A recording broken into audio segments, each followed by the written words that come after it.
If you don't trust the Bible and ancient texts, what could make you believe in the resurrection? If you don't, well, I guess my question would be, why wouldn't you trust these ancient texts if you evaluate them and you come to the conclusion they're historically reliable? Why would this be invented? That kind of thing. Go ahead. You don't come to the conclusion that they're historically reliable. Okay, my question would be, why do you think they're not? Because they were written 100, 200 years later. Later than what? Later than when Jesus was crucified. Where did you come up with those dates? Google. Huh? I just looked it up. It was like 100. It was written or published. The Hebrew Bible was published around 100 AC. He was killed in 30 AC. The life expectancy is probably shorter then. And instead of published, so that's like 7 years. They were already 30 or 40. So they're either old and senile or dead. So run those dates by me again. It was 100 when the Hebrew Bible was published about, because we don't actually know.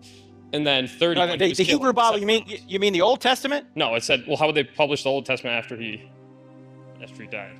No, we have Old Testament documents prior to Jesus. Okay. We have the Septuagint, which was 250 BC.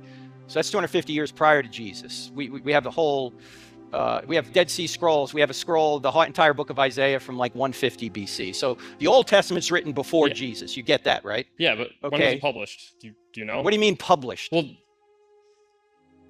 yeah, I can show you what it said. Like it was. If it's on the internet, it's got to be true, right? Yeah. Yeah. Okay, so when was the Bible published? Okay. First of all, the documents we call the New Testament were written anywhere between, say, 40 AD and I believe 70 AD. Okay. Jesus was crucified in 33 AD.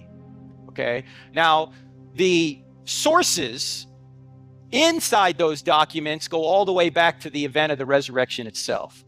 In fact, the earliest evidence for the resurrection is recorded in a passage we call 1 Corinthians 15, verses 3-8, where Paul says, what I received of first importance, I pass on to you.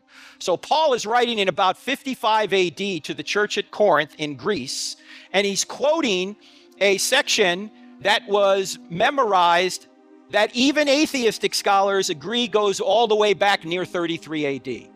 And that section talks about who Jesus appeared to after he was resurrected.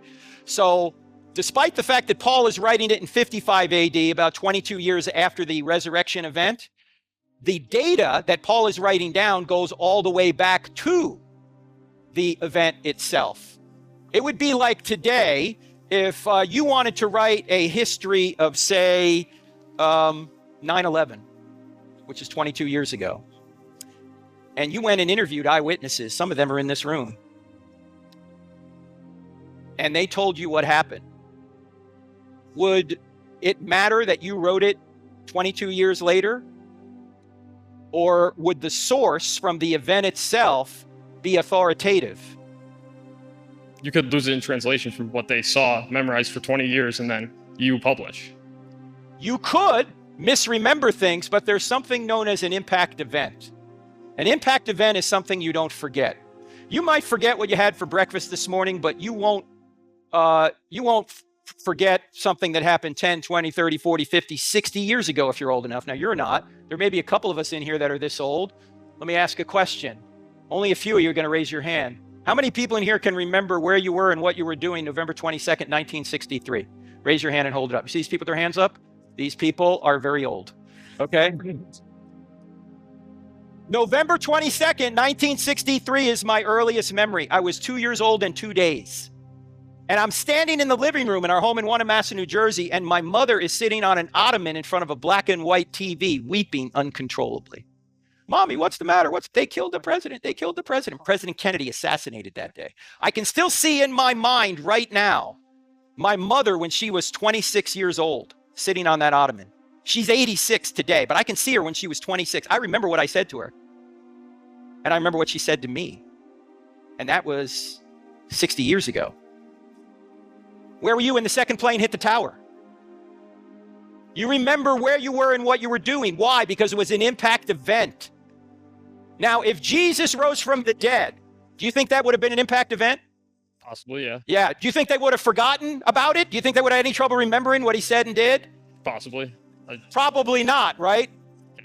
Yeah. So just like you can interview people here today about 9/11 and get an accurate account so could the New Testament writers, and many of them were eyewitnesses themselves. So I don't know where you're reading this kind of thing, but the New Testament documents are written within the lifetime of the eyewitnesses, by eyewitnesses or people that knew eyewitnesses. For example, Luke, who was a doctor and interviewed eyewitnesses, actually puts forth a very accurate account of what he said he saw. And you can verify this by looking at archaeological remains and geographic remains and topography from the Gospel of Luke and also the book of Acts. In fact, there's 84 details in the book of Acts alone that have been proven to be eyewitness data just from chapter 13 to chapter 28, the end of the book.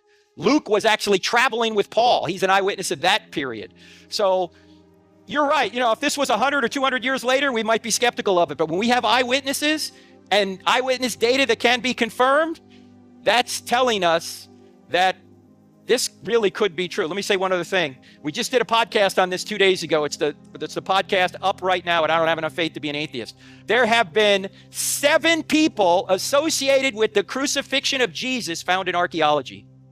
7 of them, including Jesus himself. Jesus, Caiaphas, Simon of Cyrene, Pilate, Herod, Peter, and one other I can't remember right now. 7 names from the first century have been found in the dirt that are mentioned in the crucifixion account of Jesus. All told, there are more than 30 names in the New Testament that have been found in archaeology and other writings from the time. This is not an invented story. Can I? Go ahead. But that, just because their names there doesn't mean he rose from the dead. No, it doesn't. But it does show that they're telling historical facts. And so if people can be trusted on where you can verify them, you probably ought to trust them where you can't. Now, if Jesus really did rise from the dead, would you follow him? Yeah. I knew you said you were going to ask this earlier. Yeah, okay. Sure. Okay, well, how much reading have you really done on this? Not a ton. Okay, so think about it just for a second.